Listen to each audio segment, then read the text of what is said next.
Shalom, salam dan bahagia Bapak Ibu Guru hebat. Saat ini saya akan memaparkan aksi nyata modul 1.4 Budaya Positif tentang menyebarkan pemahaman dan pengalaman budaya positif. Bersama dengan saya, Marlen Priscilia Tandayu, SPDGR, calon guru penggerak Angkatan 8 di Kabupaten Minahasa Selatan pada instansi SMP Negeri 3 Modoinding.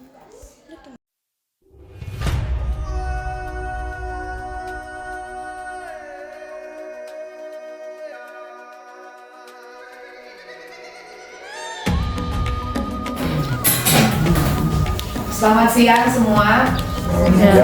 Bersyukur kepada Tuhan karena hari ini diberi kesempatan lagi. Tentunya saya mengucapkan selamat datang pada kepala sekolah SMP Negeri 3 Modoinding, rekan-rekan guru SMP Negeri 3 Modoinding, bahkan rekan-rekan guru SDN Modoinding. Pada kesempatan ini SDN Mokoba. Pada kesempatan ini adalah satu aksi nyata, namun bukan karena saya lebih pintar, bukan karena di sini saya lihat ada yang lebih senior, tetapi karena saya sementara mengikuti pendidikan calon guru penggerak Angkatan 8 di Kabupaten Minahasa Selatan. Kami diberi tugas untuk memaparkan aksi nyata tentang menyebarkan pemahaman dan pengalaman budaya positif. Kalau misalnya kita tahu bersama, ada yang boleh kasih pemikiran tentang budaya positif. Budaya itu apa? Menurut teman-teman sekolah mungkin baik kebiasaan aku perilaku.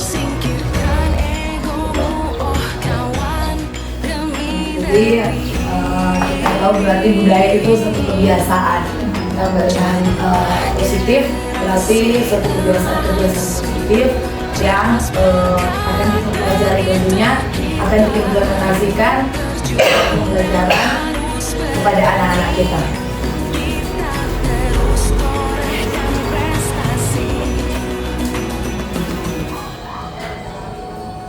Nah, saya mengatakan diseminasi ini dalam arti penimbasan. Kalau untuk mengimplementasikan, saya sudah mengimplementasikan di awal sekolah kepada murid-murid, akan tetapi kami diberi tugas tanggung jawab untuk mendiseminasi budaya positif ini kepada teman-teman guru, agar apa yang kami pelajari kami bisa berbagi dengan teman-teman guru yang lain dan bisa mengajak teman-teman yang mungkin belum tertarik dengan kegiatan guru penggerak di angkatan selanjutnya.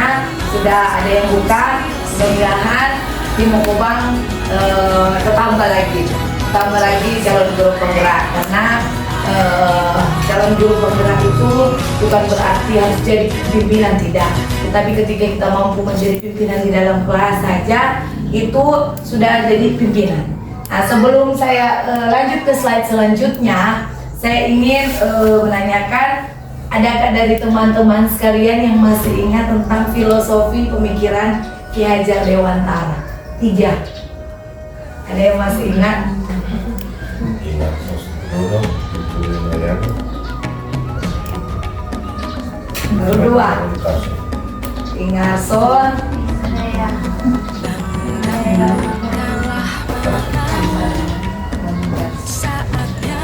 Karena mungkin yang biasa kan, sebenarnya orang tahu tapi lupa.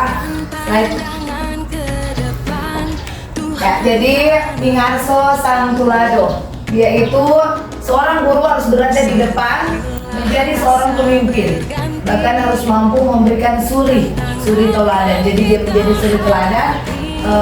Implementasinya guru harus bisa memberi contoh dan panutan kepada anak didiknya.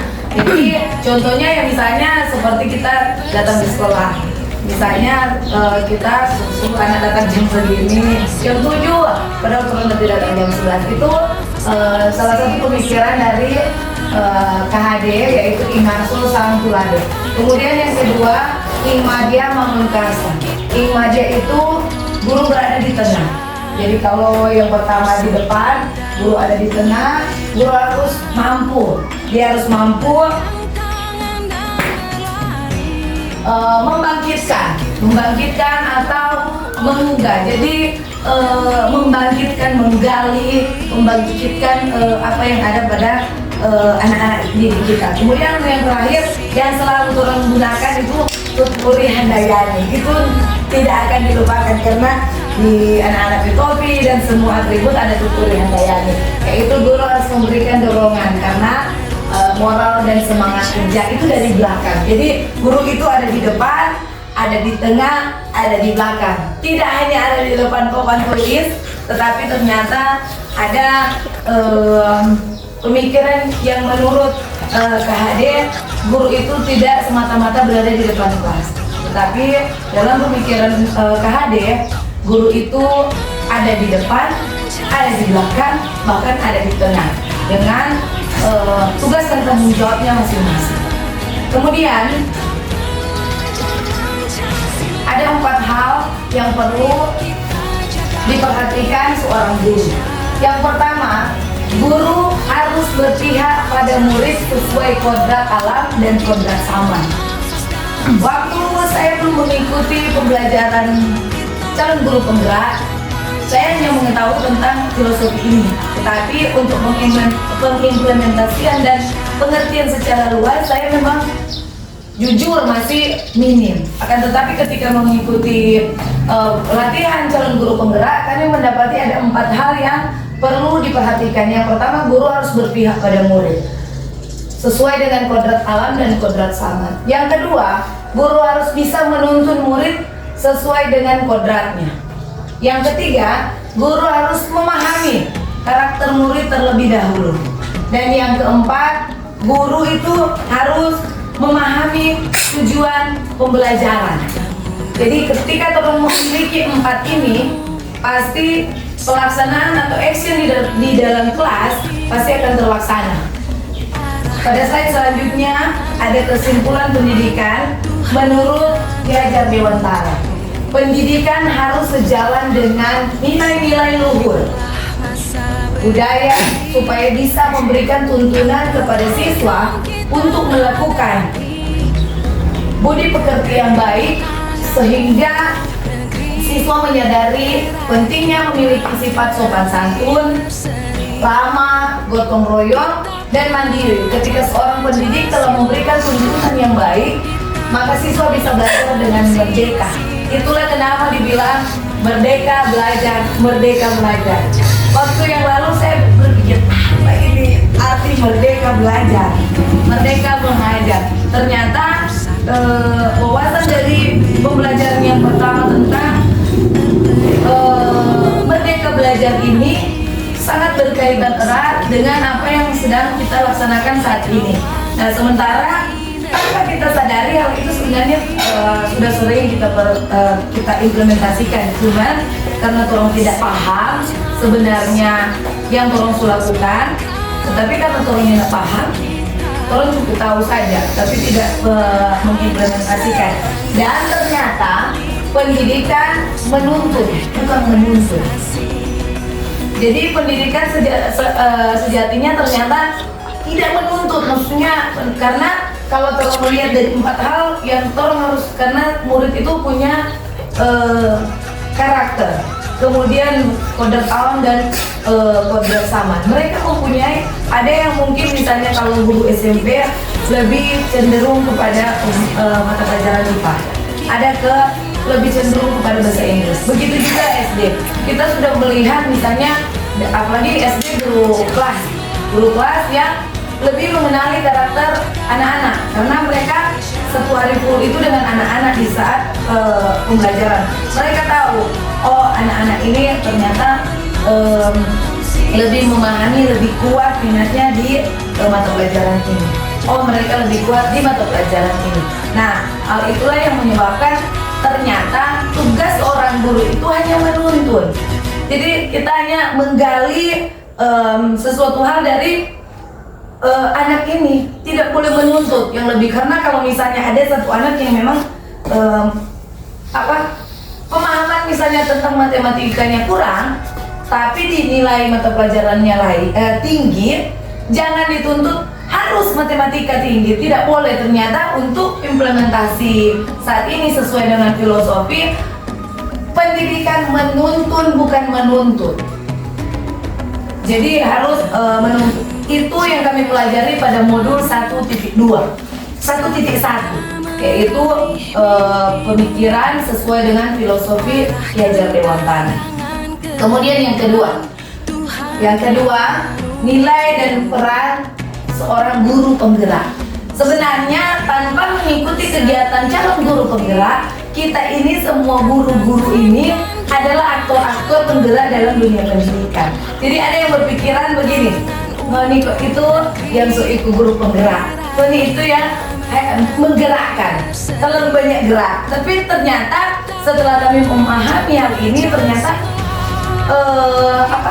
penggerak itu kita semua yang memang ada di dunia pendidikan. Entah dia tenaga pendidik, entah dia guru, kepala sekolah, atau usaha dan sebagainya yang memang bergelut di dunia pendidikan. Itulah aktor-aktor penggerak di dalam dunia pendidikan. Nah, yang di sini yang harus dimiliki oleh nilai dan peran seorang guru, yaitu berpihak pada murid. Yang pertama. Yang kedua, mandiri. Yang ketiga, reflektif. Itu jadi berpihak pada murid, kemudian mandiri. Kemudian yang ketiga, reflektif. Dan yang keempat, kolaboratif. Dan yang kelima, inovatif. Kenapa saya mengambil berpihak pada murid? Kadangkala kita sebagai guru hanya menggunakan proses teacher center. Kebanyakan hal itu terjadi di SD, karena mungkin anak-anak SD kan masih terlalu dini untuk bisa jadi bergerak sendiri. Jadi harus ada tuntunan memang. Akan tetapi kalau di SMP saya pakai bahasa jangan sampai guru-guru hanya menggunakan CBSA, catat buku sampai habis. Nah, ternyata berpihak pada murid, kita berubah strategi pembelajaran kita dari teacher center menjadi student center. Ketika kita menuntun anak-anak, kita membuat mereka berani untuk presentasi di depan. Dari mulai, karena kita akan mengenali sifat dan karakter anak. Karena terkadang waktu kemarin saya mencoba, ada kalau di tempat duduk ditanyakan, pada saat ditanyakan ada yang bisa menjawab karena dia tidak percaya diri, mana yang memang monoton yang selalu berprestasi, itu terus yang angkat tangan, itu. Begitu juga mungkin di SD, mana yang monoton, itu sudah. Akan tetapi ternyata ada satu kemampuan yang terpendam yang dibatasi dengan ketidakpercayaan diri. Padahal sebenarnya dia mampu, cuman karena dia malu, akhirnya dia tidak mampu mengimplementasikan yang dia tahu, tidak mampu. Malu, begini kok, biar jodoran gitu. Padahal disinilah tugas seorang guru, berpihak pada murid. Caranya yaitu menggunakan berbagai macam strategi. Ketika saya mencoba dengan presentasi awal, atau kalau SD menggunakan asesmen diagnostik di awal, ada tes awal. Nah, itu akan kita ketahui ternyata ini anak ini sebenarnya mampu, tetapi malu. Kemudian ada anak yang karena dia tingkat percaya diri terlalu tinggi, padahal salah. Yang penting maju, yang penting kok dia tanya ada yang bisa saya, padahal sebenarnya salah, tapi tidak, kita terlalu pede sekali. Akhirnya sebenarnya guru salah nih begini, tetapi ternyata tidak boleh. Kita justru lebih memberi dia semangat pada saat anak tersebut angkat tangan, percaya diri, karena untuk membangun seperti diri akan sangat sulit. Karena itu harus dari diri sendiri, harus berdasarkan kemauan dari diri sendiri. Tetapi ketika rasa percaya diri itu sudah ada, tinggal Tuhan yang mengarahkan, tinggal Tuhan menuntun bahwa ternyata rasa percaya diri yang berlebihan mungkin lihat, aduh, iya tapi kasih kesempatan teman-teman yang lain baru, kasih apresiasi, bagus sekali memang itu, cuman itu sih tidak salah, itu jawaban tidak salah, tetapi kurang tepat. Jadi supaya anak tersebut tidak merasa minder, kita berusaha, kita begini cuma dapat respon yang begitu, pasti kita taruh berikutnya seni mau deh angkat tangan, habis itu semakin berikut kita angkat tangan, memang sudah jadi salah. Padahal sebenarnya so betul, tapi karena dia tolong matikan dari karakter percaya diri, akhirnya dianggap dia salah. Jadi biarkan mereka mengeksplor, biarkan mereka itu, apalagi anak-anak SD. Jadi kita orang bilang, ibu-ibu ini ada tuh datanya akan benda-benda langit ini bagi semua bisa pelangi semua alangkah indahnya, padahal kan ada khusus kemutannya. Tapi kan terus dia bilang, iya betul, cuman yang lebih dekat ke situ supaya dia nah itu berpihak pada murid. Ketika mereka berani tampil ke depan, rubah mindset kita tentang teacher center. Banyak kok guru cuma bisa berceramah, makanya akhir-akhir ini kadang saya membiarkan mereka diberikan masalah, nanti tolong cari solusi gimana. Artinya tolong menuntun ke diskusi, mampu berdiskusi, memaparkan masing-masing punya tanggapan, masing-masing punya pemahaman. Dan tetapi dari pemahaman ini kita tinggal melihat mana yang punya yang benar begini. Jadi itu mereka mandiri, bisa diberikan tugas diskusi kelompok besar, diskusi kelompok kecil, kemudian individu penggerak. Ini visi guru, bukan visi sekolah. Jangan sebentar dengan obat visi sekolah, bukan. Artinya visi seorang guru. Nah, dari visi ini kita akan menggunakan prakarsa perubahan. Jadi misalnya kita ingin mewujudkan siswa dengan profil pelajar Pancasila. Sebenarnya kan di visi itu tidak perlu menggunakan profil pelajar Pancasila, karena memang pada implementasi saat ini memang akan mengarah kepada profil pelajar Pancasila. Kan tetapi ketika kita buat bagja, buat satu pertanyaan untuk anak-anak kan akan kita karena beberapa sesuatu kalau misalnya buat pertanyaan itu bagian itu. Kemudian ambil pelajaran dari pertanyaan yang kita buat, pasti kita dapat satu jawaban. Entah itu jawaban yang kita inginkan atau jawaban yang tidak kita inginkan. Nah, dari hal itu ambil satu pelajaran. Di situ ada tahapan-tahapan, dari mulai identifikasi pertanyaan, kemudian tindakan yang harus kita laksanakan. Kemudian G, gali impian.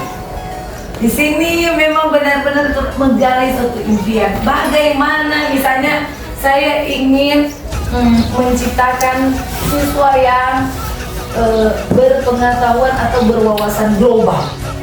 Dari mimpi itu berhak punya mimpi anak-anak kita, punya mimpi imajinasi.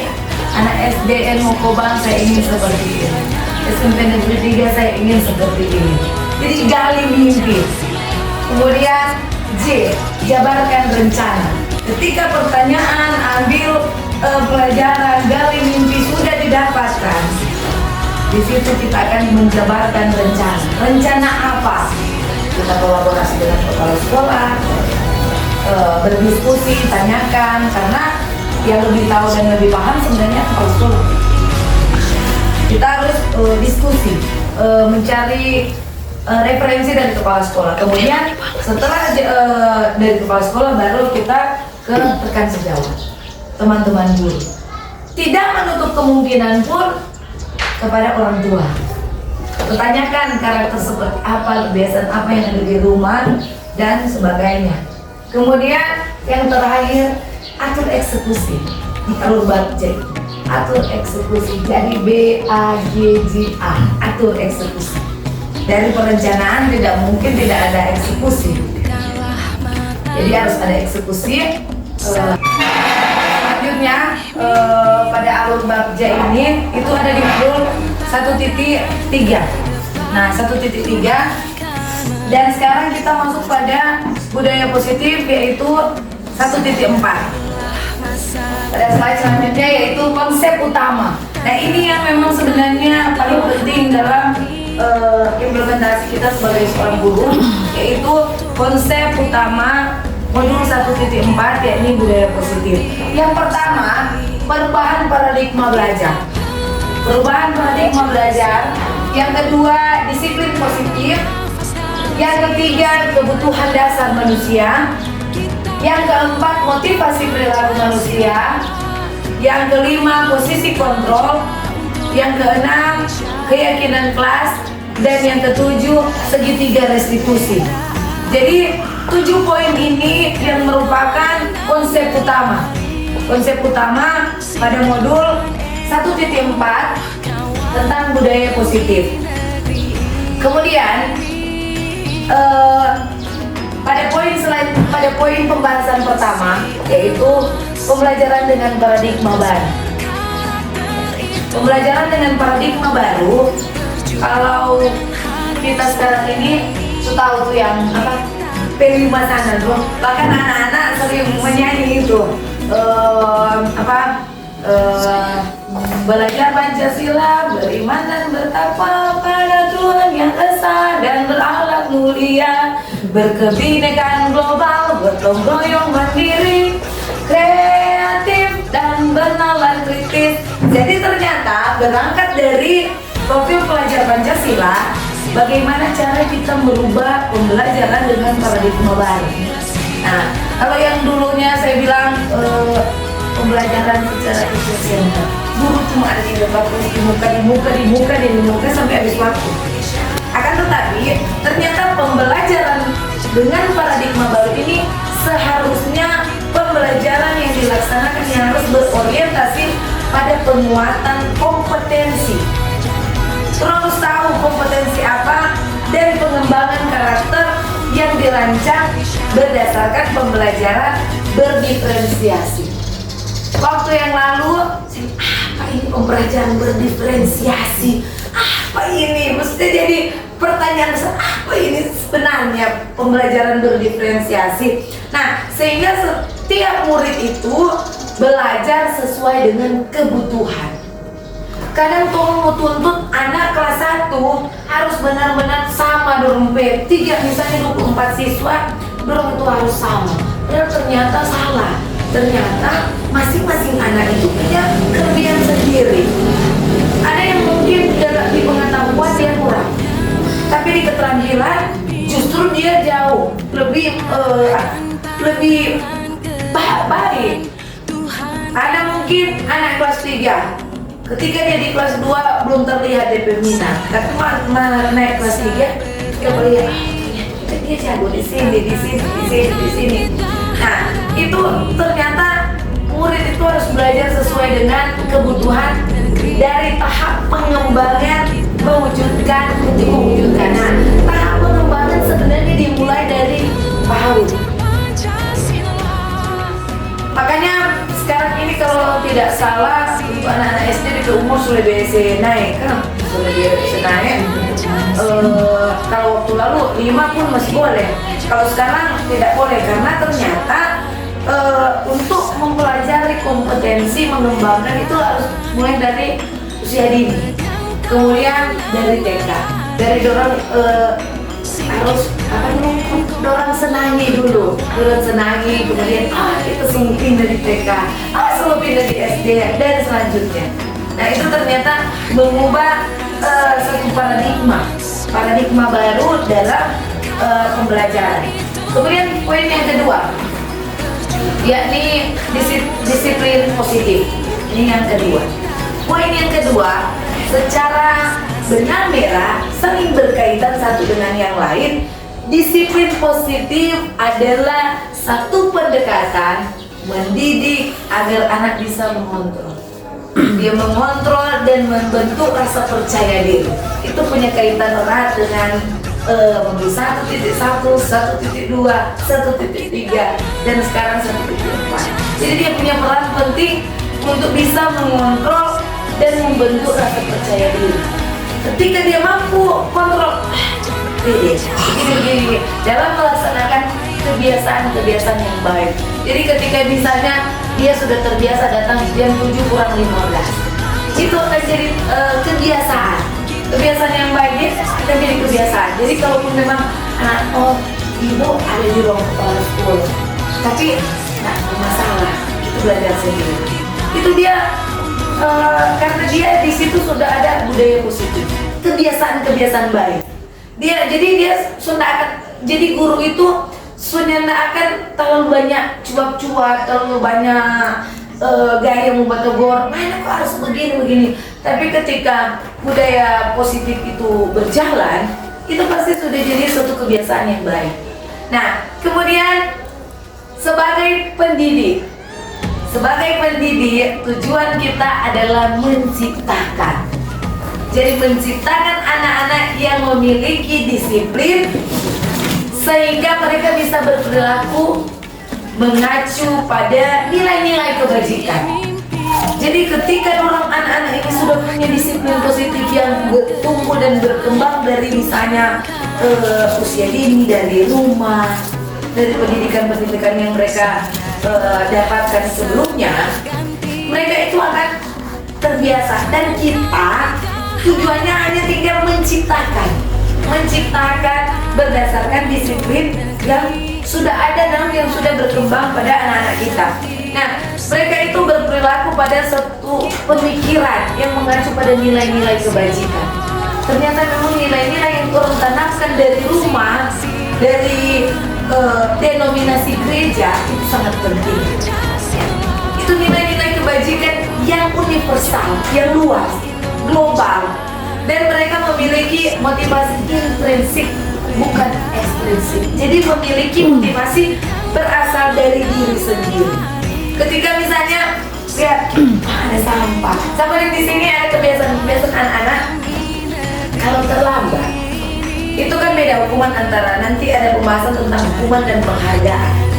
Biasa ada kelas 9, dia datang, dia tahu satu-satu di toilet, itu dia bersih.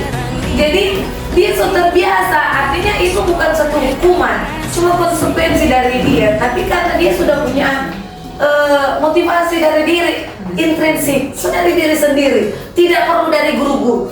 Ngana itu harus bikin ini percuma. Kalau motivasi yang muncul itu berasal dari orang lain, itu cuma bersifat sebentar. Tapi ketika motivasi itu datang dari diri sendiri, dia akan senang melakukan hal itu. Sebenarnya tak mau hitung-hitung dia sudah kok ini tahu gini.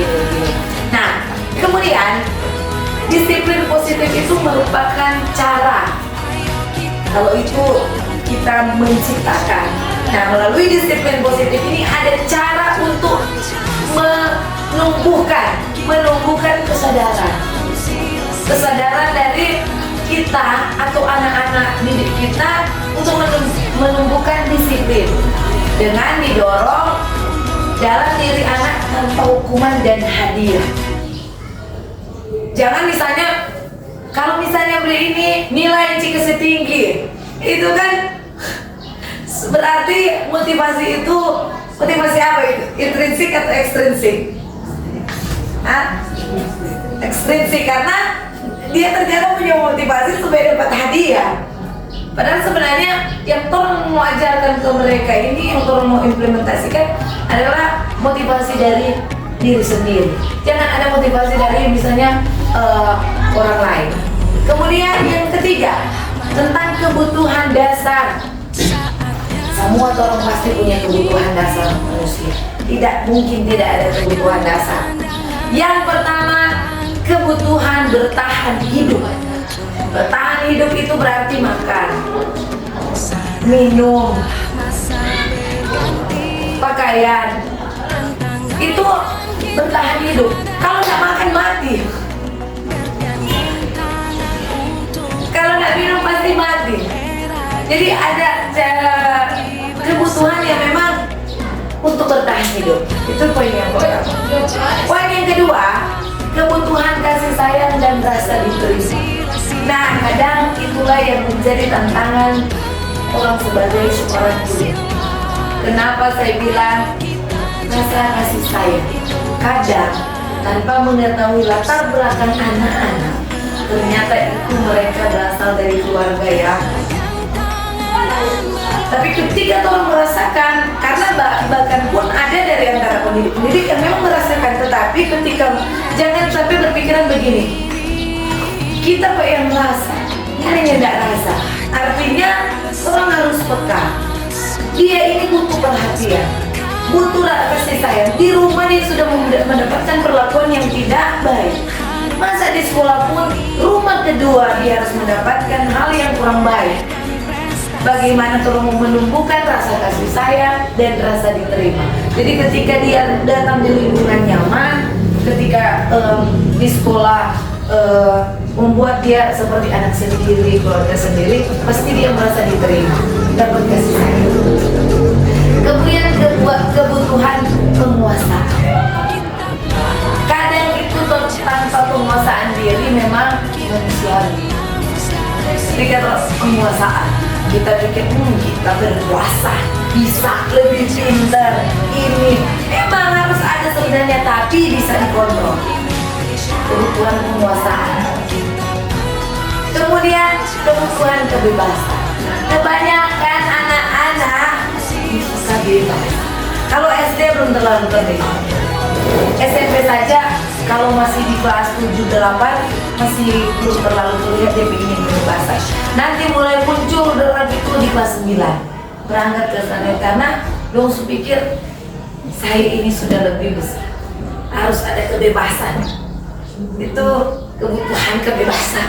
Padahal sebenarnya orang tua bukan mau mengekang, tidak, tetapi ada yang perlu tetap ditanamkan tanpa membuat mereka terkekang. Tapi anak-anak sekarang salah persepsi. Nah itu dia implementasikan di sekolah, bebas. Saya mau bebas seperti ini, bebas dari aturan dan segala macam. Kemudian kebutuhan kesenangan. Semua orang pasti mau senang. Betul, kalau orang kita mau senang. Nah, senang ini bisa kita dapat di rumah, di lingkungan sekitar, di lingkungan sekolah. Itu karena memang suatu kebutuhan yang memang harus kita penuhi sebenarnya. Nah, pada slide selanjutnya kita akan melihat tentang motivasi perilaku manusia. Perilaku manusia yang berangkat dari dorongan yang timbul, itu motivasi. Motivasi berarti dorongan. Dorongan yang timbul pada diri seseorang secara sadar atau tidak sadar. Kadang tanpa disadari ada dorongan. Tidak sadar untuk melakukan suatu tindakan dengan tujuan-tujuan tertentu. Yang pertama, untuk menghindari ketidaknyamanan. Kalau di sekolah, nanti mau ke sekolah, ada PKR, kita ada bakal lain. Udah bikin ini, tadi mau dapat hukum, mau dapat tanya deh kalau udah ini. Itu menghindari ketidaknyamanan. Dari dia asik enak-enak, mau dapat marah, pasti dia akan berusaha menghindari. Itu motivasi. Kenapa misalnya dia nak datang di sekolah, dia mau menghindari yang namanya ketidaknyamanan. Kemudian untuk mendapatkan imbalan atau penghargaan dari orang lain. Jadi sama seperti misalnya membersihkan toilet atau bertunjuk-tunjungan, oh bikin ini. Kenapa? Cuma untuk menonjol. Dapat penghargaan, nilai jadi tinggi, nanti dapat nilai tinggi, nanti dapat penghargaan, dapat imbalan. Itu sebenarnya motivasi yang datang dari tanpa tolong sadari, bahkan kadang tolong sadari, tapi memang karena tolong menghindar, ya seperti itu. Nah kemudian yang ketiga, untuk menjadi orang yang mereka inginkan dan menghargai diri sendiri dengan nilai-nilai yang mereka. Jadi saya mau jadi seperti itu, jadi orang yang memang yang kita inginkan, mau jadi diri sendiri. Padahal sebenarnya ada yang tidak sinkron. Kemudian dia jadi diri itu susah ya, begini. Akhirnya dia motivasi yang muncul itu nyanda motivasi benar-benar alami, motivasi yang memang dari sana kok suka orang-orang melihat kalau kita penilai begini so ada sifat ya tinggi sedikit. Itu tidak bisa dipungkiri. Nah, kemudian konsep disiplin dengan identitas gagal. Ternyata pikir, masa ada konsep disiplin identitas gagal? Pikir kenapa? Ternyata hal yang pertama, hukuman ternyata akan menyebabkan anak atau peserta didik kita merasa sangat disakiti. Hukuman ternyata menyakitkan. Walau kadang guru kalau dia tidak dihukum, jadi apa ini sekolah? Jadi apa kalau dia tidak dapat hukuman? Kemudian yang kedua, murid merasa takut. Karena udah hukuman dari kesalahan pasti dia dapat hukuman. Jadi di imajinasinya dia, di persepsinya dia pasti takut. Ada rasa takut dan trauma. Kemudian yang ketiga, memaksa murid.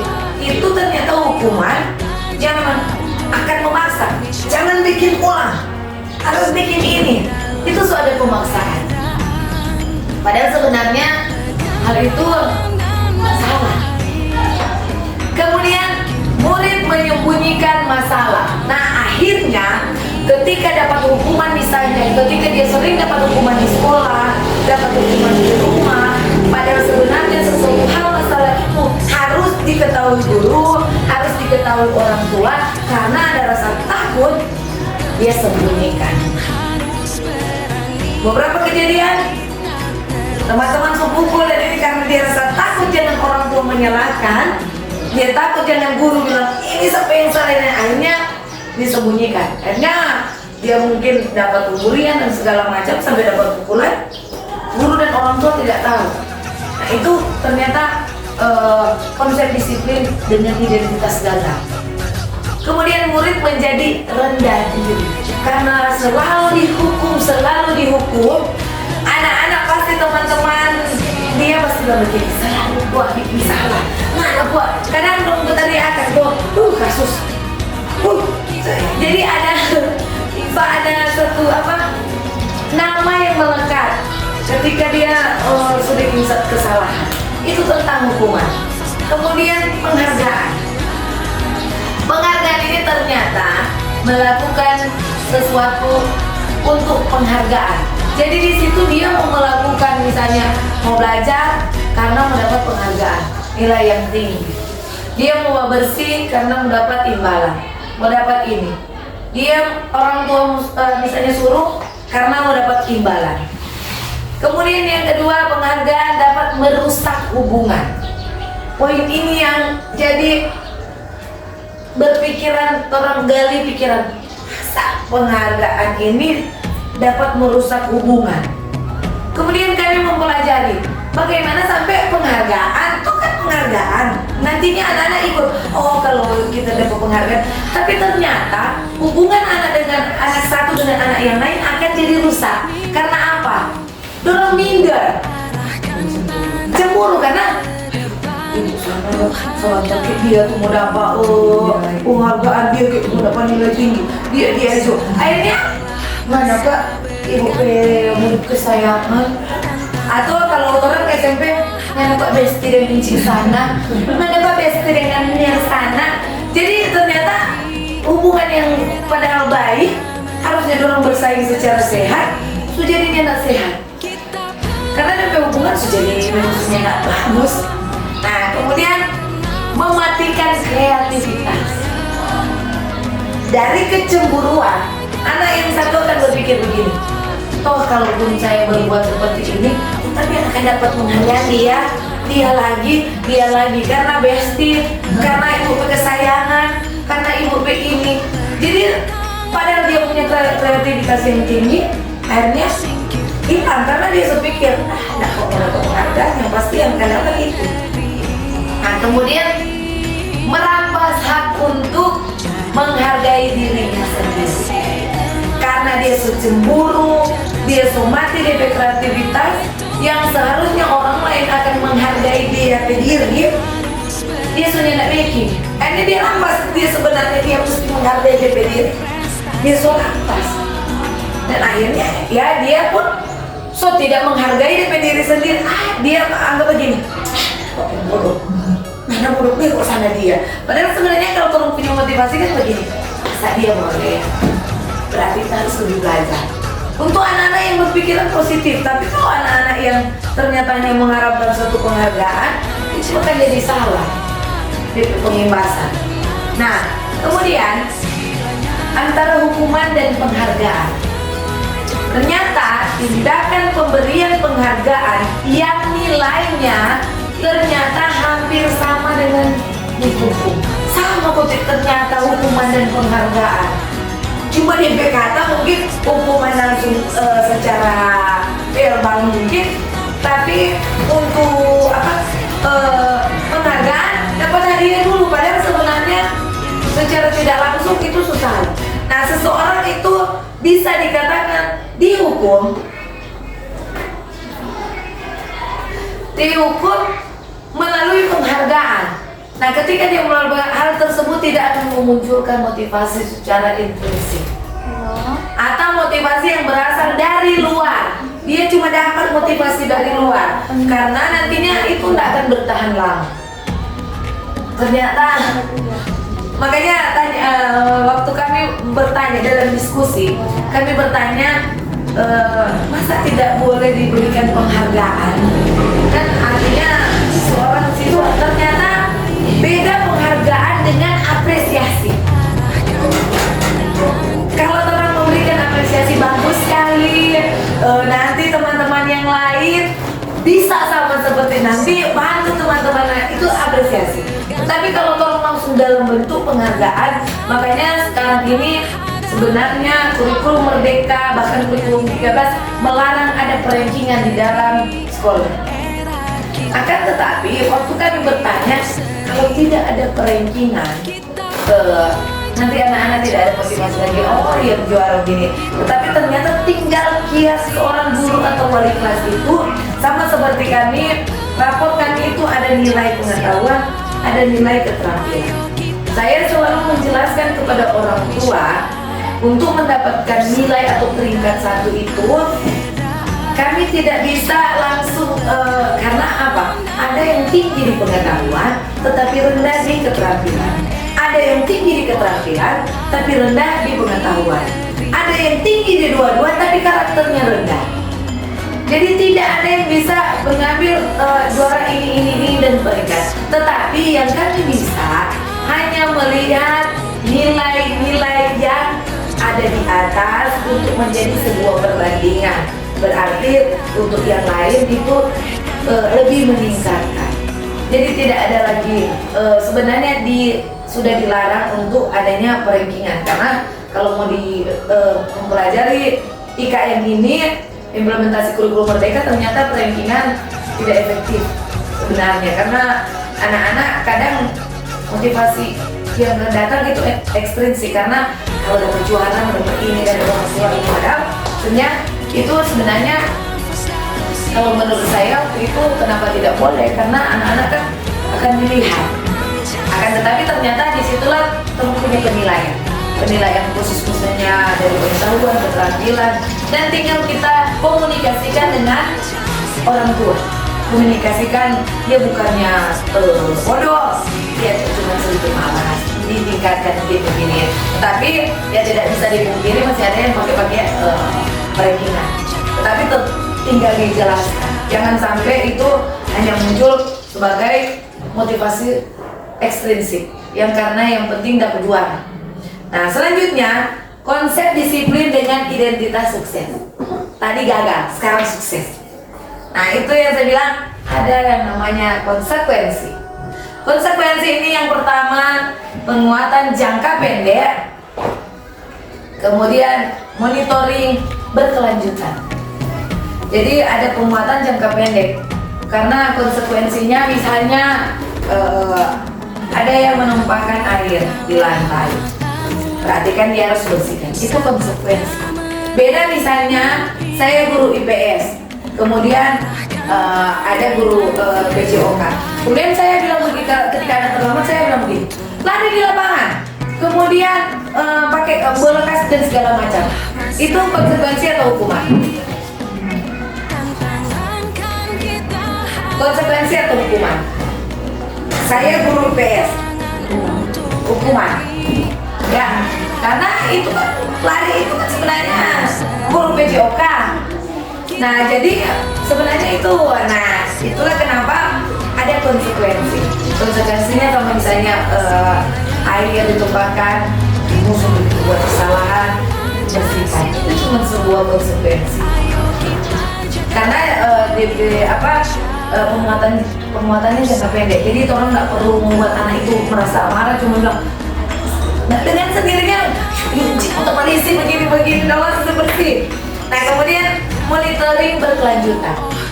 Orang kan bisa memonitoring dia ini sering terlambat, sering buat kesalahan ini, terus menerus orang monitoring. Karena semua bilang siap dengan konsekuensi yang harus diterima. Nah, kemudian stimulus dan respon. Ada stimulus kemudian ada respon. Ketika konsekuensi ini tolong berikan, kasih stimulus. Kalau misalnya ini, nanti konsekuensinya ini. Nanti konsekuensinya kalau dapat ini, nanti dapat ini. Kalau tidak buat tugas, konsekuensinya nanti mungkin tidak buat tugas, nanti mungkin jam istirahat dipotong. Nanti tambahan tugas. Itu konsekuensi. Nah, kemudian respon. Tolong lihat apa orang merespon dengan kadang kan ada tetap itu, tapi kalau anak-anak yang tolong suka sedikit budaya positif, pasti orang merespon dengan baik. Pasti orang pikir respon baik, cuma ada pertama daripada tinggal pelajaran. Nah itu. Kemudian murid menghormati peraturan dari guru. Jadi dia akan merasakan, karena cuma dapat konsekuensi, dia akan merasa menghormati peraturan dari sekolah, peraturan guru dan semua elemen yang ada di sekolah. Kemudian restitusi. Murid merasa bertanggung jawab dengan apa yang dilakukan. Jadi ketika dia sebuah kesalahan, ketika dia menjatuhkan ini, dia akan merasa salah tersebut. Jadi dengan sendirinya dia salah. Baru semua dia terlambat tanpa disuruh. Bikin cuci bersih. Jadi dia merasa bertanggung jawab. Kemudian, sudah tinggal jam pelajaran, dia datang jam kedua. Biar cuci, kita nggak mau istirahat. Nanti sekelar. Tapi kan orang juga melihat-lihat. Kalau dia itu selalu berjanji sudah lagi. Nah itu. Kemudian fokus pada pemecahan masalah dengan jangka panjang. Kadang anak-anak membuat suatu kesalahan, orang cuma cecar dengan apa nggak ada baking, nggak ada baking ini kan, begini, orang cecar terus dia mencari dia kesalahan. Padahal sebenarnya orang harus fokus mencari bagaimana dia sampai tidak akan terlambat lagi. Bagaimana sampai dia akan membuat PR. Bagaimana itu ternyata orang harus fokus pada pemecahan masalah terlebih dahulu. Kemudian murid menghormati diri dan orang lain. Dia akan merasa menghormati guru, karena kalau orang menghormati diri sendiri, pastinya orang lain juga dia hormati. Nah, kalau orang tidak menghormati diri sendiri, tidak sayang, pasti sedang diri sendiri menghormati gimana orang lain. Nah itu. Kemudian kalau restitusi, diri sendiri yang memberi kontrol. Jadi kalau orang mau baking, sama yang ada self reminder, kita alarm sendiri. Ini, terlambat. Semua itu kita tidak terlambat begini. Jadi diri sendiri yang kasih kontrol, jangan terlambat, bangun seperti ini dan segala. Kemudian murid akan bersemangat memperbaiki kesalahan karena orang tak cecar di masalah. Karena kadang orang ada masalah, tapi ketika orang begini, paham, pasti ada alasan dari hal tersebut. Tapi dia nggak bikin supaya ini. Karena di suasana ternyata orang cuma memecahkan tanpa menggali lagi apa yang dia buat. Jadi dia akan merasa bersemangat ketika melaksanakan penyelesaian untuk mengubah, untuk memperbaiki kesalahan. Nah, kemudian tentang pendekatan restitusi. Pendekatan restitusi ketika murid berbuat salah, guru akan menanggapi dengan mengajak murid refleksi tentang apa yang dapat mereka lakukan untuk memperbaiki kesalahan, sehingga mereka itu menjadi pribadi yang lebih baik dan menghargai diri. Beberapa waktu yang lalu, sebelum modul 1.4 ini kami selesaikan, kami sudah ada restitusi pada murid dengan contoh kasus. Nanti videonya akan ditampilkan sebentar. Tapi itu ternyata ketika dorong membuat suatu kesalahan, kadang dorong langsung marah. Sini begini kejadian kemarin. Tidak ada lagi kata bilang nggak salah ini tidak. Kami hanya bertanya apa yang sudah terjadi, salah nggak? Jadi nanti di situ dorong itu akan fokus untuk memperbaiki, menjadi pribadi yang baik dan menghargai diri sendiri. Kemudian proses pendekatan restitusi ini mengkondisikan murid untuk memperbaiki kondisi murid. Perbaiki kondisi mereka sehingga dapat kembali pada kelompok mereka dengan karakter yang dibutuhkan. Karena kadang ketika dorong bikin kesalahan, pasti dorong akan jadi minder di teman-teman. Misalnya musuhnya kok bikin kasus, kok bikin sudah juga, tak usah kok jadi kesian dia tuh. Tapi ketika restitusi ini dia cuma ternyata lebih buruk, cuma bagian akhirnya itu boleh kembali karena tolong juga harus bilang ke teman-teman, sudah dia semua bisa buat kesalahan, tapi belajar dari kesalahan dia sudah tidak mengulangi suatu kesalahan itu. Jadi dengan sendirinya kan anak itu dia bisa kembali ke misalnya kelas, kelompok bermain dengan karakter yang sudah kuat. Ternyata kita kalau yang salah ini sudah bisa dibuat, kalau yang ini tidak usah lagi dibuat. Jadi dia itu dengan sendirinya itu akan kuat dalam melaksanakan pembelajaran yang saat ini. Nah kemudian perbedaan tadi kan sudah dijelaskan tentang hukuman, konsekuensi, restitusi. Ternyata ada perbedaan. Perbedaannya yakni hukuman itu guru menghukum hormat bendera selama 10 menit serta pusing orang tua datang. Kemudian guru marah-marah dan murid menjadi takut. Nah ketiga, hukuman ternyata tidak begitu. Nah kemudian perbedaannya dengan konsekuensi, guru memberikan tugas dan mengurangi jam istirahat agar materi tidak tertinggal. Itu konsekuensi. Kemudian guru tegas dan murid menaati peraturan. Tapi karena hukuman sudah tidak boleh, ada konsekuensi. Ternyata ada yang lebih baik dari konsekuensi, yaitu restitusi. Restitusi itu guru menanyakan keyakinan kelas dan membantu murid menyelesaikan masalah. Kemudian guru terbuka, kalaupun memang marah, tetapi ada face mungkin yang membuat misalnya anak tahu guru itu sudah marah, akan tetapi tidak ada hukuman-hukuman yang memang harus menyakiti. Kemudian murid menghormati diri dan orang lain, itu perbedaan. Makanya sekarang ini dalam pembahasan diharapkan setiap guru-guru mata pelajaran, guru-guru kelas membuat keyakinan kelas. Membuat keyakinan kelas bersama dengan anak-anak. Karena keyakinan dan aturan beda. Kalau aturan kan memang mutlak dibuat. Nah kalau keyakinan kan itu. Kemudian seorang guru harus punya 5 kontrol. Kalau tadi 4 hal yang penting, ini 5 kontrol. 5 kontrol ini yang ternyata tolong tahu posisi kontrol yang dari dulu jujur orang memang sebagai penghukum. Tidak bisa dipungkiri, saya sendiri pun menjadi di posisi penghukum waktu awal ini. Kemudian membuat rasa bersalah. Jadi ketika orang itu sebenarnya mau bikin anak-anak itu rasa bersalah, dia mengakui. Kemudian posisi pemantau. keempat posisi teman, dan yang kelima adalah posisi manajer. Yang ketiga teman, pemantau, keempat dan lima manajer.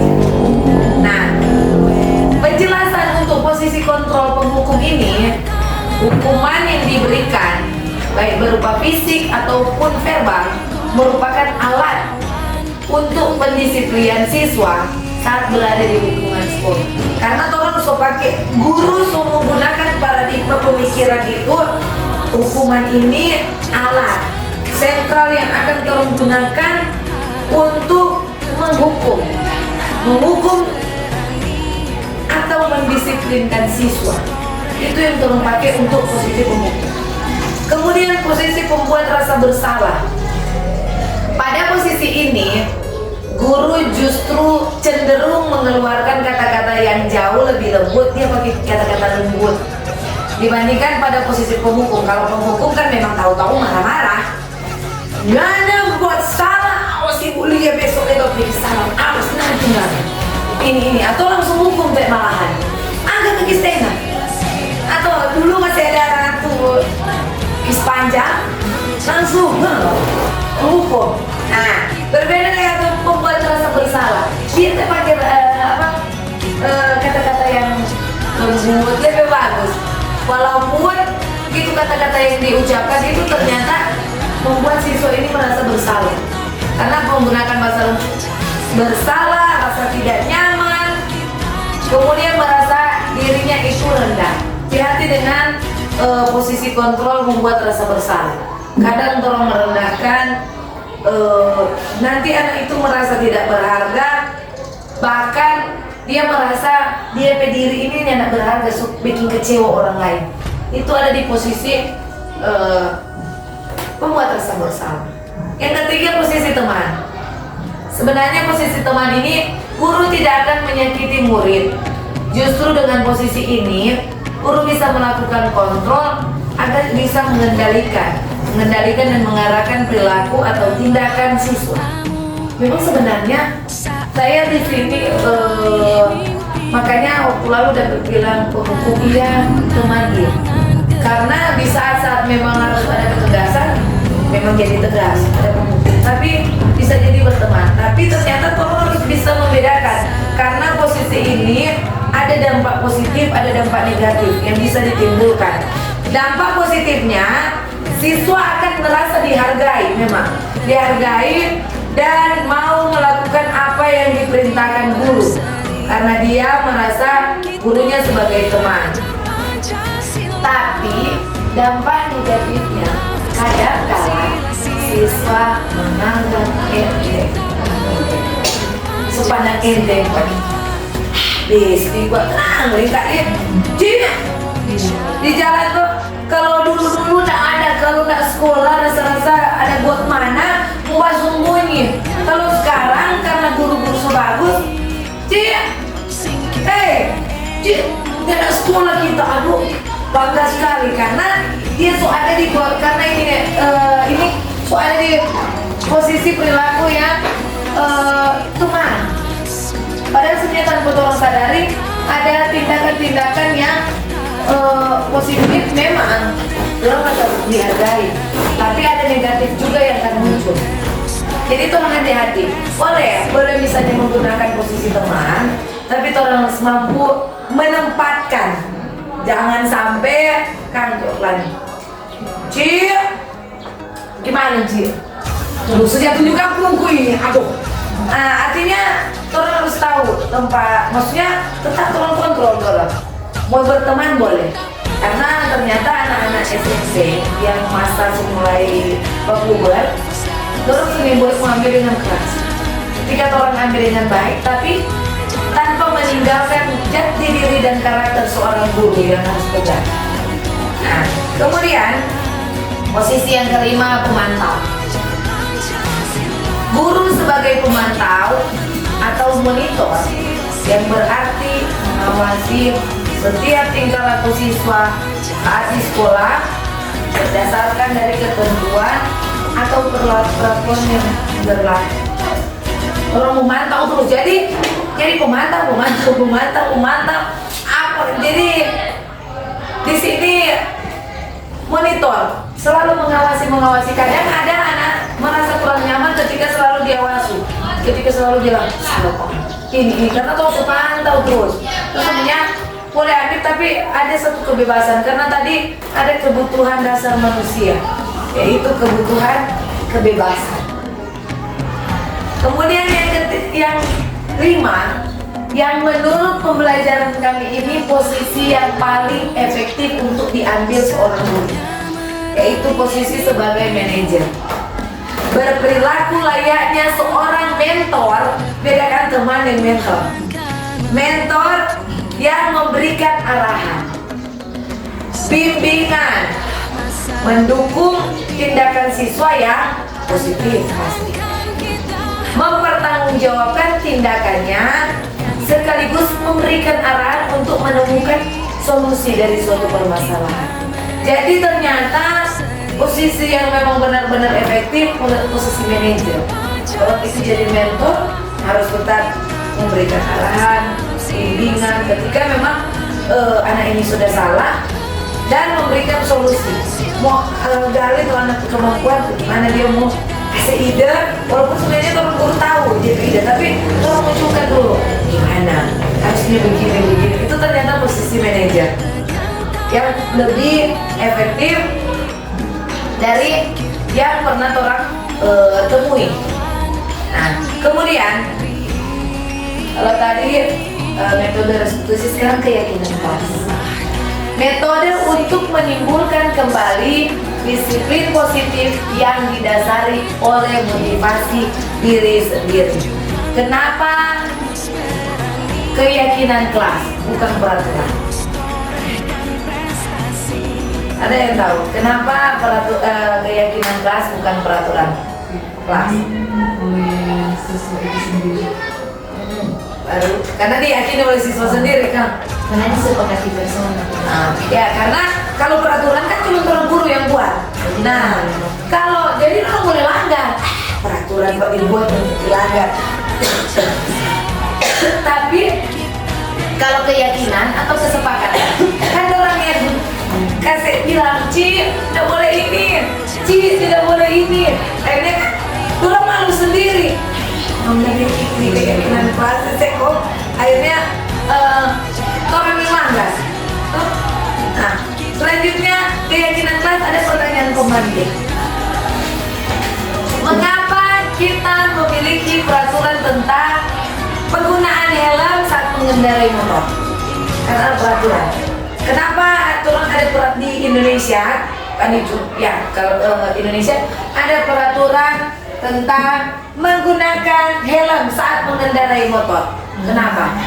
Melindungi terhadap kepala dan kecelakaan. Ya, melindungi. Tetap bertabrakan dengan melindungi ya. Berarti melindungi supaya dapat apa? Pusing ya, woi, tak pusing. Hah? Melindungi. Ci pusing Ci.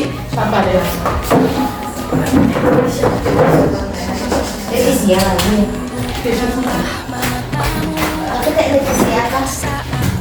Ada. Tadi kok dia apa susul revisi yang nomor. Tadi sampai mati ya aku sama susul pulang ya kalau itu pasti ada. Sebenarnya banget kok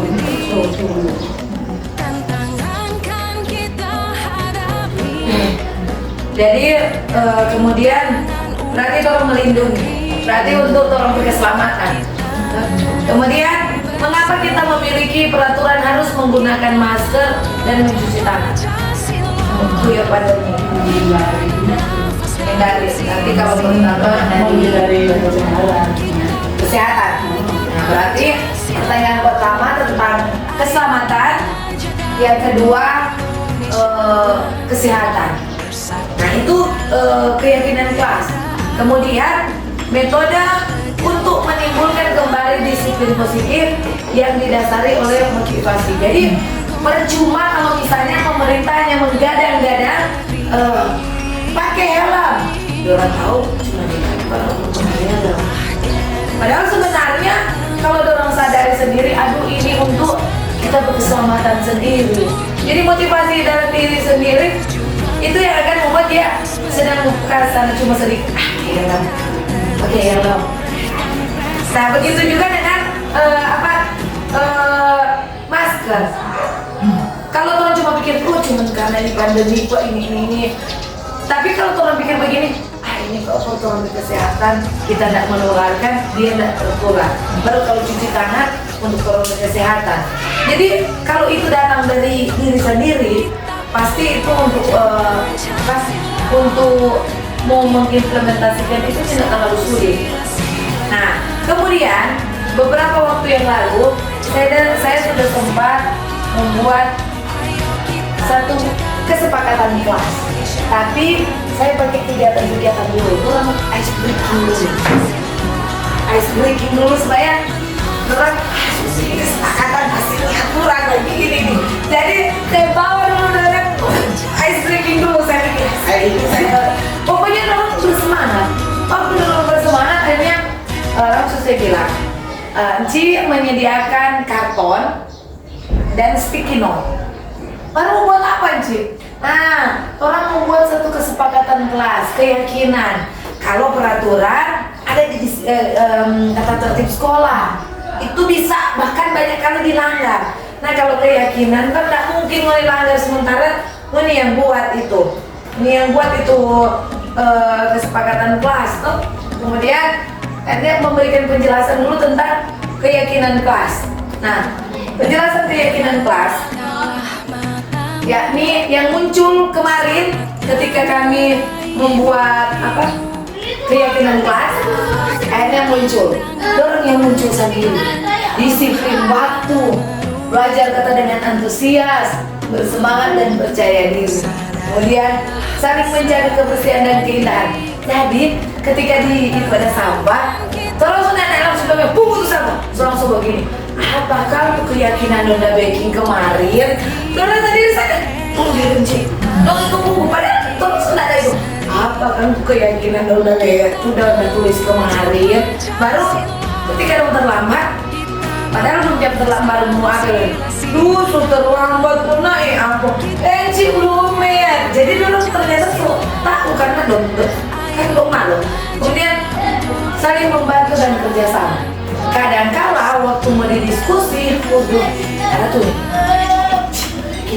Tapi apa nak Donda bilang selalu ini akhirnya tolong sadar sendiri. Nah, kemudian saling menjaga dan mengingatkan kerapian. Anak-anak kelas 9 akan kapan? Bodoh memang. Marah disitu.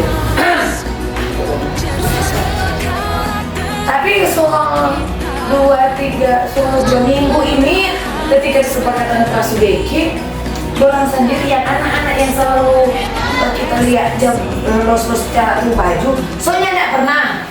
Malahan dorong kerja begini.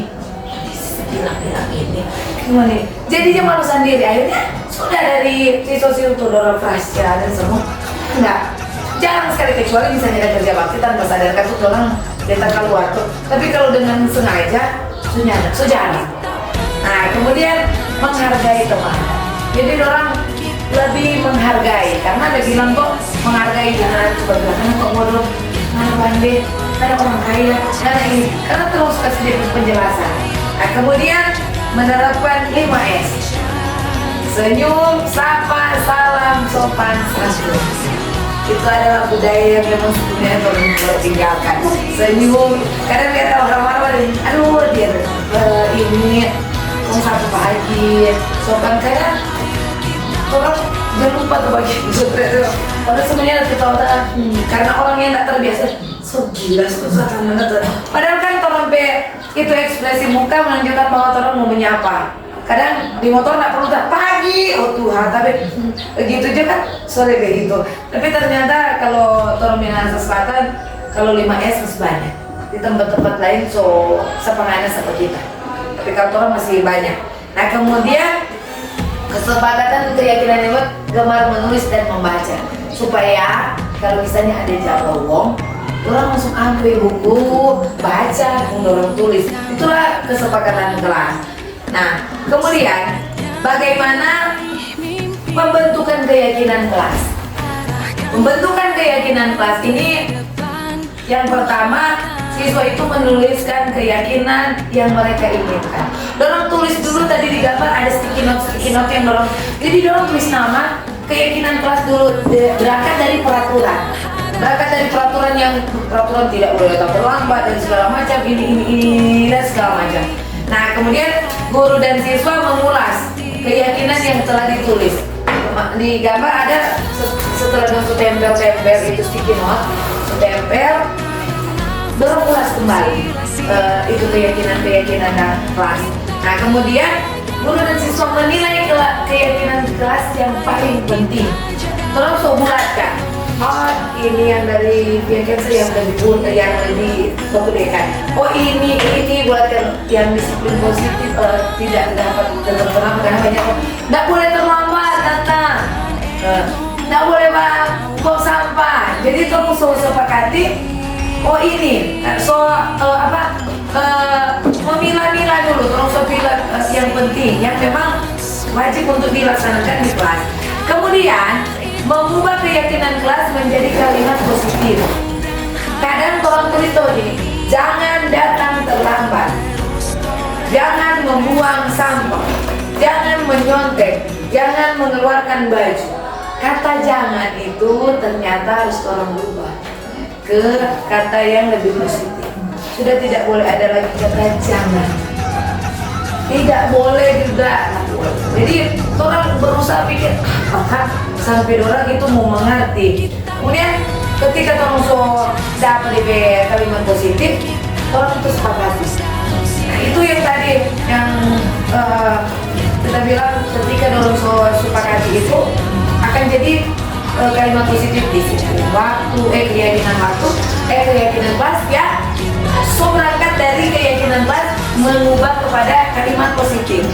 Sama dengan disiplin waktu menjadi kalimat positif. Yang tadinya jangan terlambat. Kemudian rajin belajar. Terus semangat dan bermain. Terus rumah. Belajar dengan antusias, bersemangat dan percaya diri. Jadi kemudian saling menjaga. Jangan buang sampah. Jangan terus ganti. Saling menjaga kebersihan. Jadi bagus SD bikin begitu supaya dari itu dong tahu. Begitu lagi ternyata keyakinan kelas sangat efektif ketika dibuat di SMP. Baru-baru ini sangat bagus. Nah, kemudian ketika keyakinan ini sudah diubah, tinggal mengecek dan menyepakati. Harus ada kesepakatan. Baru ketika sticky note itu jalan, semua disepakati. Sepakat karena ini bukan Ci sendiri yang buat, semua. Oh, satu-satu masing-masing poin itu harus dijabarkan. Masing-masing poin itu dijabarkan. Ketika sudah dijabarkan, langsung jadi satu kesepakatan. Baru itu selesai. Kemudian segitiga restitusi. Ini segitiga restitusi yang ternyata pertama kita bingung. Udah mesti pakai segitiga restitusi yang sebenarnya bertolak belakang. Tapi ketika ada tolong mempelajari, ternyata ada lebih bagus. Yang pertama, menstabilkan identitas. Menstabilkan identitas ketika misalnya anak itu terlambat. Anak itu terlambat, tolong jangan misalnya dia masuk di kelas langsung bilang terlambat nih anak kamu, mau dapat hukuman ini. Jadi ternyata karena dia sebenarnya so takut, tetapi karena dia bersyukur dia masih lanjut datang ke sekolah walaupun so terlambat. Nah ternyata orang tanya, tadi terlambat kan? Nah itu sih ini tidak mudah-mudahan. Itu tolong saya stabilkan dari rasa takut yang dia itu. Tolong berusaha bikin dia nyaman dulu. Baru nanti orang memvalidasi tindakan yang salah. Tolong validasi. Nah ternyata dia semua bilang, ada terlambat tadi kan apa? Di malam ada tidur lat, begini. Jadi tolong validasi. Baru tolong tanya, menanyakan keyakinan kelas. Ada enggak keyakinan kelas yang dilanggar? Dia semua bilang ada. Apa itu? Disiplin waktu. Jadi dalam semua mengerti tentang itu. Nah, sekarang ini ada tayangan contoh kasus tentang terlambat yang saya buat.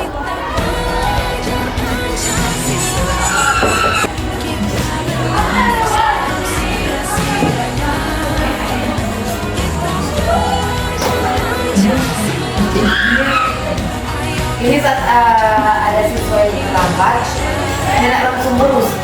Cuma karena kan masih sementara belajar, nanti kesini dia semua tertinggal pelajaran. Nanti panggil sendiri.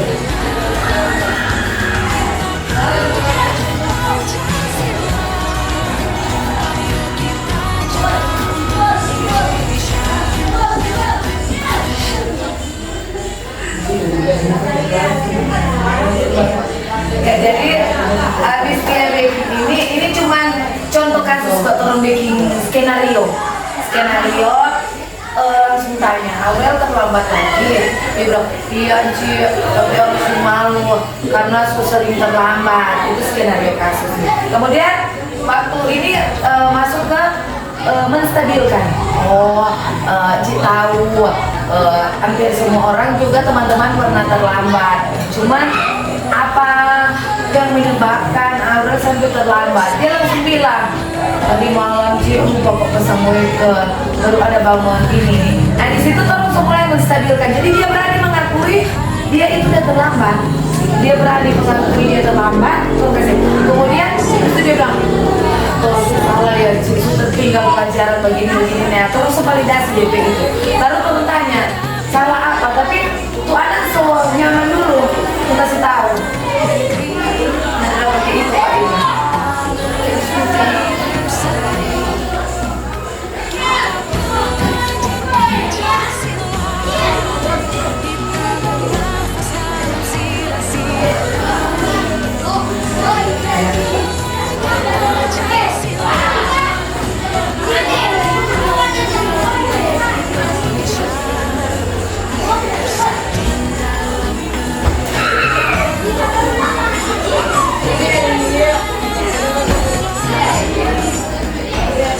Jadi orang mengembalikan orang ke status orang berani ulang, berani kan, tapi orang so mau bikin perbaikan terus orang semua tanya, berarti apa yang bisa memperbaiki sampai sini terlambat? Dia semua bilang, kenapa sih? Semua tidur lebih awal, baru habis tidur lebih awal, orang itu semesti pasang kueker karena dia tidak ditambah. Jadi ternyata akhirnya dia menyadari dia kesalahan. Karena kalau ada di posisi manajer kan harus menghukum. Sementara di akhirnya kebiasaan yang dia buat sering terlambat, jadi kebiasaan yang positif dia akan merubah. Sehingga tidak mau jadi ini yang tentang terlambat. Kemudian video selanjutnya tentang kedapatan ada siswa yang makan di kelas. Sementara dia pelajaran biasa SD.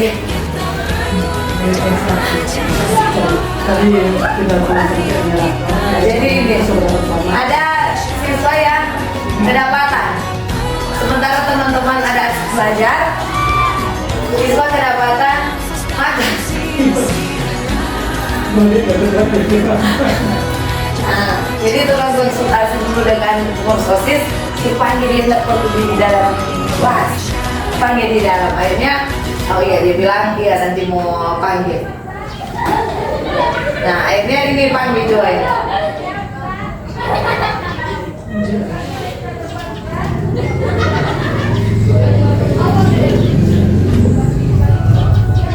Di situ kalau yang di satu yang diterlambat, orang pakai segitiga restitusi, tapi menanyakan itu alasan kenapa dia terlambat. Nah kalau yang ini, tadi kan ada kebutuhan manusia. Makan itu kebutuhan manusia. Kalau dia nggak makan, dia nggak fokus di sekolah, dia nggak fokus belajar, lapar. Nah ternyata setelah cek, kan sampai dia makan, cium pemakan di rumah, jadi lapar. Nah akhirnya langsung sebagai seorang guru turun mengarahkan yang mana memang itu bukan suatu hal yang salah, cuma waktunya yang tidak tepat. Karena kalau turun bilang salah, melanggar dengan kebutuhan dasar bertahan hidup, makan. Iya, dia waktu alokasi, tolong melanggar. Karena dia makan di saat jam pelajaran, dan kalau misalnya turun tidak panggil seperti ini, tidak stabilkan identitas, nanti teman-teman yang lain mengikuti dia. Dia dorong akan ikuti DP cara. Nah kemudian orang langsung bilang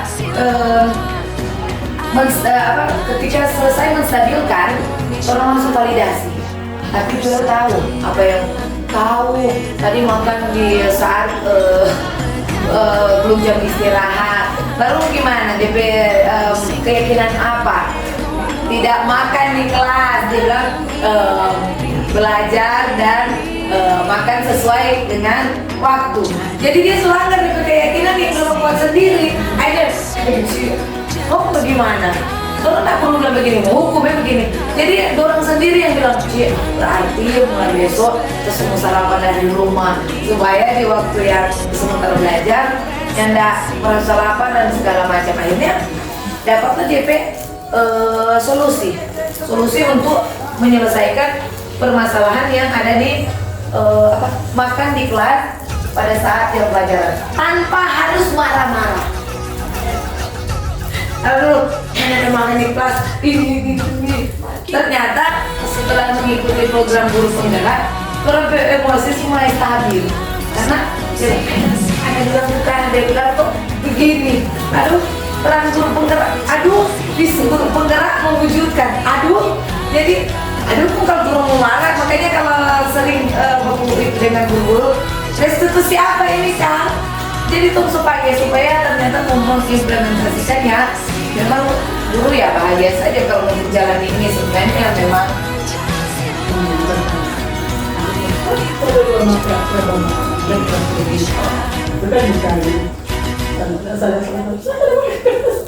itu makanya. Cuman karena kan orang belum tahu tuh DP implementasi, tapi ketika orang tahu, akhirnya orang ada DP cara. Nah kemudian sebelum lanjut di slide selanjutnya, ada nggak pertanyaan terkait dari modul 1.1 sampai 1.4 yang maksudnya mungkin belum dipahami atau gimana? Coba silakan.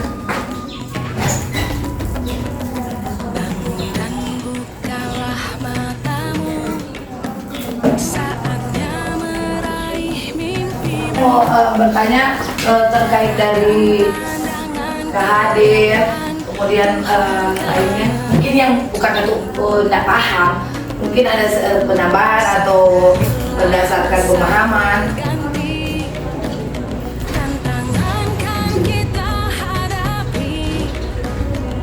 Sebelum slide selanjutnya, karena tinggal beberapa slide lagi.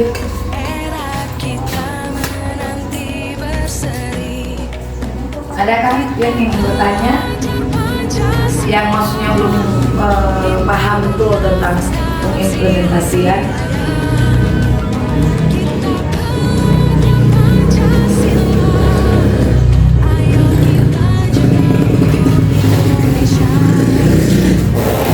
Ada? Atau so mengerti? Sudah. Selanjutnya, di slide selanjutnya ada cara untuk membuat siswa menjadi disiplin. Cara ini menjadi teladan dengan memberikan contoh. Jadi guru harus menjadi teladan. Bagaimana mengajarkan kedisiplinan pada siswa yang efektif? Salah satunya adalah dengan memberikan contoh. Contoh seperti tadi, datang, kemudian masuk ke kalau SD kan guru kelas ya otomatis itu. Tapi kalau SMP ada pergantian kelas, pergantian guru-guru mata pelajaran. Jadi di setiap jam masuk. Nah, kemudian membuat peraturan yang jelas untuk disiplin. Kemudian bersikap konsisten. Kemudian bersikap tegas dan memerlukan kerjasama dengan orang tua. Jangan sampai orang sudah disiplin, ternyata anak disampaikan salah. Ketika anak menyampaikan hal yang salah, nanti orang tua datang, ini sebaiknya begini. Padahal sebenarnya konteksnya mau mendisiplinkan, dan sebenarnya bukan seperti itu. Cuma karena anak jadi berpikiran ibu marah-marah kita begini. Akhirnya orang tua, tapi ketika tolong komunikasikan, kolaborasi dengan orang tua, pasti orang akan terima. Nah, kemudian yang paling terakhir tentang praktik disiplin positif di sekolah. Kalau tadi dia bicara, ini dia praktik. Praktiknya membangun kegiatan belajar tepat berdasarkan tumbuh kembang anak. Jadi berdasarkan tadi kodrat alam, kodrat zaman, karakter dan pengetahuan. Berdasarkan tumbuh kembang anak. Kemudian memahami karakteristik dan kebutuhan anak. Orang harus tahu kebutuhan anak seperti ini, dia di rumah di latar belakangnya seperti ini dan ini. Tolong ketika tolong tahu pasti bisa. Kemudian ketiga, menyelenggarakan gotong royong antara guru dan orang tua. Menyelenggarakan kerjasama rapat. Atau misalnya orang pergi di rumah mengkonsultasikan ibu ke anak, wah itu kemajuan belajar, bagus sekali. Tapi, dia suka iseng-iseng oleh kesamaan karena dia percaya diri, dia sejalan. Artinya ada kolaborasi, ada kunjungan antara orang tua dengan guru. Kemudian meningkatkan intensitas komunikasi, baik itu lewat grup, baik itu secara orang pribadi, apalagi kalau di sini rumah-rumah dekat, ada komunikasi, jangan sampai putus ketika orang bilang perkembangan anak, kemajuan anak, ataupun ada anak yang menurun, harus dikomunikasikan agar supaya orang tua bisa melihat ternyata anak ini punya perkembangan, oh ternyata anak ini ada yang kurang dan sebagainya. Dan yang terakhir yaitu membangun hubungan yang baik, membangun relasi baik itu dengan anak-anak. Ketika tolong setiap pasti itu jadi guru yang perlu disayangi. Ketika misalnya subvensi mungkin somota pindah, ada anak-anak yang termehek-mehek atau anak yang lulus, ada tuh yang pas kok ini, tapi tidak mungkin orang tahan dulunya tidak lulus karena sudah ada hubungan baik antara guru, anak-anak, dan pun kepada orang tua. Jadi ketika hubungan baik sudah terlaksana, pasti budaya positif yang orang kembangkan itu pasti akan terbangun. Karena Tuhan, demikianlah implementasi, diseminasi, pengimbasan tentang budaya. Semoga bermanfaat. Lebih kurangnya saya mohon maaf, dan kalau mungkin ada pertanyaan-pertanyaan yang bisa disampaikan di sini karena ini ayat terbuka, tetapi saya akan tetap mengharapkan ada umpan balik, mungkin ada refleksi dari teman-teman guru ketika mungkin implementasi dan aduh Ci, ternyata DP itu jadi bagus tuh keyakinan kelas ini. Itu yang saya butuhkan agar supaya pengimbasan tentang budaya positif boleh berguna. Dan ternyata pendidikan guru penggerak ini boleh bermanfaat kepada kita semua aktor-aktor penggerak di dalam dunia pendidikan. Dan akhirnya terima kasih banyak untuk teman-teman yang sudah merelakan waktu untuk mengikuti. Terima kasih banyak. Tuhan Yesus memberkati. Sampai jumpa di pertemuan-pertemuan selanjutnya. Salam Merdeka Belajar.